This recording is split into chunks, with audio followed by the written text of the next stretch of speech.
Good morning बच्चों। Class 8 GK में आज हम चैप्टर 2 का थोड़ा सा हमारा पैराग्राफ बचा रह गया था। चलिए हम उसको पढ़ते हैं, उसके बाद शब्दार्थ और प्रश्नोत्तर। चलिए स्टार्ट करते हैं। तो जब नारद मुनि ने रत्नाकर से बोला था कि ये तुम पाप कर रहे हो, गलत काम कर रहे हो, अगर तुमको विश्वास ना हो तो तुम अपने पिता और अपनी पत्नी परिवार से जाकर पूछ सकते हो। तो जो रत्नाकर थे वो अपने परिवार से गए और पूछ रहे थे। तो देखो, भागीदार बनने का नहीं।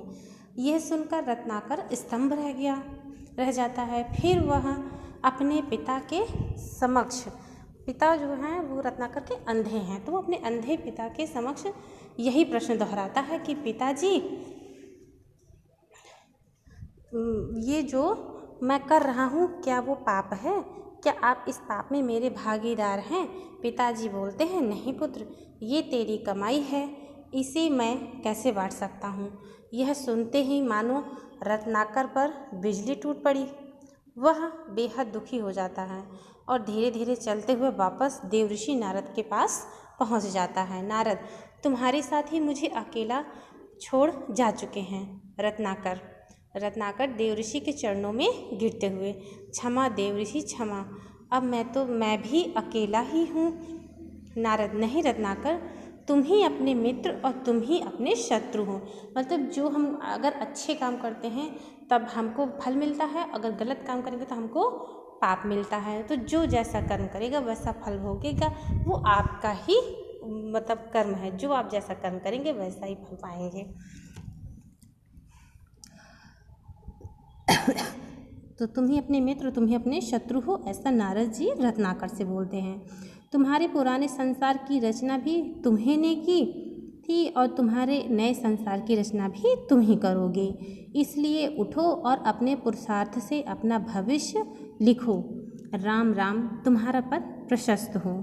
इस घटना के पश्चात डाकू रत्नाकर का जीवन पूरी तरह बदल गया।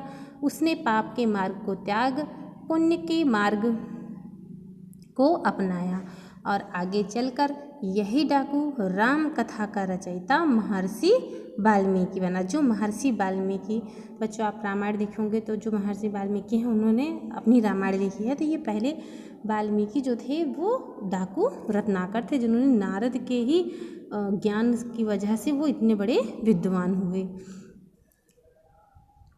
मनुष्य जो होता है, मनुष्य असीम असंभावनाओं का स्वामी है। मनुष्य जो होता है असीम संभावनाओं की स्वामी होता है।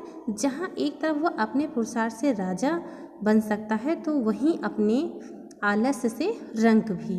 मतलब अगर आप काम करेंगे तो व्यक्ति अगर कर्मयोगी है तो वो जरूर जो है मंजिल को पाता है, एक दिन वह राजा बन जाता है। और अगर आप आलस से करेंगे, कोई काम नहीं करेंगे, तो जो आपने संचित कर रखा है धन वो कितने दिन चलेगा, व्यर्थ हो जाएगा और एक दिन आप ऐसा होगा कि आप भिखारी बन जाएंगे। वह अपने अविवेक से अपना नाश कर सकता है और अपने विवेक से अपना निर्माण भी। यानी हम सब अपने आप में महाशक्तिशाली हैं, पर हम में से ज़्यादा लोग पूरे जीवन काल में अपनी असीम शक्तियों का एक छोटा सा हिस्सा भी प्रयोग नहीं कर पाते। क्यों ना हम भी डाकू रत्नाकर की तरह सामान्यता को त्याग कर उत्कृष्टता की ओर बढ़ चलें। जीवन का मूल्य यह है बेटा कि मानव अत्यंत शक्तिशाली जीव है, परंतु विवेक का प्रयोग करके वह सब पर राज कर सकता है, तो दूसरी तरफ अपने अविवेक से अपना नाश कर लेता है। तो चलिए आज चैप्टर ख़त्म होता है। अब हम आपको शब्दार्थ वगैरह लिखवा रहे हैं, आप लिख लीजिएगा, ठीक है, व्हाट्सएप पे। चलिए आज के लिए इतना है।